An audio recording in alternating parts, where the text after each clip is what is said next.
Hi, do-it-yourselfers. I'm trying to change my doorknobs and I'm finding that the door latch just won't come out.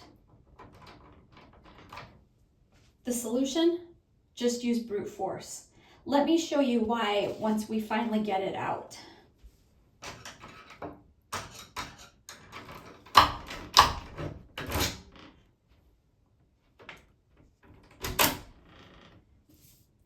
You'll find that there's this little ring inside.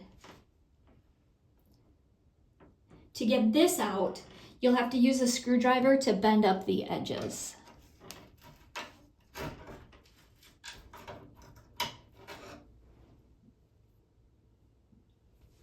Then you can put your new lock in. I hope this helps. Please note, I'm not a professional, just a regular person who spent way too much time trying to figure this out myself.